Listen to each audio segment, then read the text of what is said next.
Assalamualaikum warahmatullahi wabarakatuh. Alhamdulillahirabbil alamin.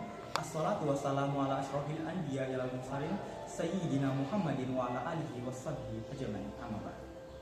Pertama-tama marilah kita panjatkan puji syukur atas kehadirat Allah Subhanahu wa taala, Tuhan yang Maha Esa, atas rahmat dan karunia-Nya sehingga kita dapat berkumpul pada kesempatan yang bersejarah ini. Hari ini saya ingin berbicara tentang peran penting generasi Z sebagai agen perubahan dalam mewujudkan nilai-nilai Pancasila dan moderasi beragama. Topik ini sangat relevan dalam konteks zaman kita yang penuh dengan tantangan dan peluang. Hadirin yang saya hormati, sebagaimana yang kita junjung, Pancasila adalah fondasi kuat yang mengikat kita sebagai bangsa. 5 sila Pancasila bukan sekadar kata-kata, mereka adalah pedoman hidup yang harus kita pegang teguh. Ketuhanan yang Maha Esa mengajarkan kita untuk menghormati setiap keyakinan yang ada. Kemanusiaan yang adil dan beradab mengingatkan kita akan pentingnya memperlakukan setiap manusia dengan keadilan dan martabat. Persatuan Indonesia menggarisbawahi bahwa kita semua adalah bagian dari satu bangsa yang besar, kerakyatan yang dipimpin oleh hikmah kebijaksanaan dalam permusyawaratan dan perwakilan, menuntut kita untuk selalu mendahulukan musyawarah dalam mencapai mufakat dan keadilan sosial bagi seluruh rakyat Indonesia, menginspirasi kita untuk selalu memperjuangkan keadilan bagi semua. Nelson Mandela pernah berkata, kemanusiaan yang adil dan beradab membutuhkan perubahan yang mendalam dalam cara kita memandang diri kita sendiri dan satu sama lain. Generasi kita, generasi Z, memiliki tantangan besar, namun juga kesempatan yang besar untuk mewujudkan nilai-nilai ini dalam tindakan nyata. Sebagai generasi Z, kita hidup di zaman yang penuh dengan keterbukaan teknologi.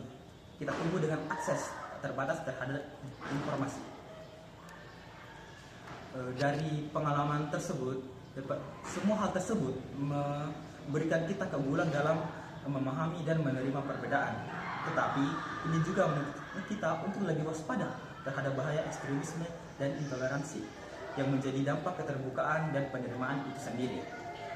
Moderasi beragama adalah kunci untuk menjaga kerukunan di tengah keberagaman ini. Moderasi beragama adalah solusi dari permasalahan yang kita hadapi seperti ekstremisme dan intoleransi. Moderasi beragama dan merupakan pendekatan dalam beragama yang menekankan keseimbangan, toleransi, penghormatan terhadap perbedaan dalam praktik keagamaan.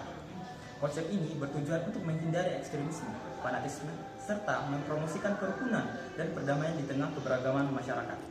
Seperti yang dikatakan Mahatma Gandhi, kekuatan tidak datang dari kapasitas fisik, itu datang dari kemauan yang gigih.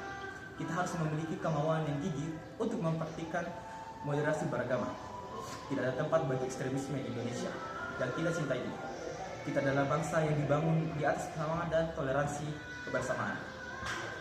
Teman-teman yang saya banggakan, generasi kita memiliki kekuatan untuk membawa perubahan.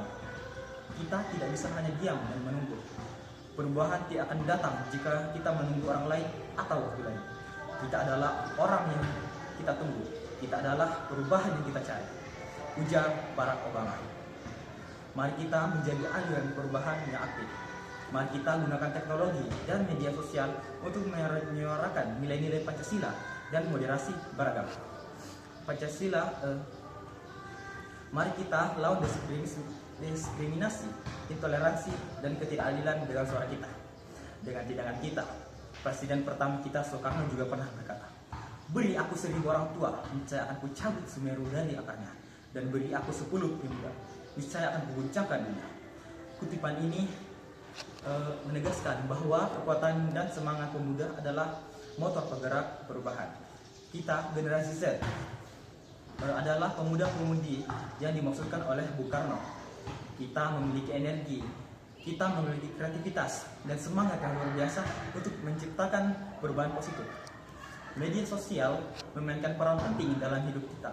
Melalui platform ini, kita dapat menyuarakan pendapat, mengkampanyekan toleransi, dan menantang diskriminasi. Media sosial menjadi alat untuk belajar, berdiskusi, dan memperjuangkan nilai-nilai yang kita yakini. Kita harus memanfaatkannya dengan bijak untuk menyebarkan pesan perdamaian dan persatuan. Pendidikan adalah kunci. kita harus memastikan bahwa generasi mendatang memahami pentingnya toleransi dan keberagaman. Nelson Mandela pernah berkata, pendidikan adalah senjata paling kuat untuk kamu gunakan untuk mengubah dunia. Mari kita dukung program pendidikan yang mengajarkan nilai-nilai sejak usia dini. Dengan pendidikan yang baik, kita bisa membangun generasi yang lebih toleran dan adil. Hadirin yang berbahagia, saya percaya bahwa dengan semangat, tekad, dan kerja keras, kita dapat mewujudkan Indonesia yang lebih adil, damai, dan harmonis. Kita bisa dan harus menjadi generasi yang memperjuangkan nilai-nilai Pancasila dan moderasi beragama dalam setiap aspek kehidupan kita. Kita adalah masa depan bangsa ini, dan masa depan itu harus kita ciptakan sekarang. Demikian pidato yang dapat saya sampaikan. Kurang dan lebihnya mohon dimaafkan. Terima kasih atas perhatian dan kesempatannya. Mari kita bersama-sama mewujudkan Indonesia yang lebih baik. Wassalamualaikum warahmatullahi wabarakatuh. Salam sejahtera bagi kita semua.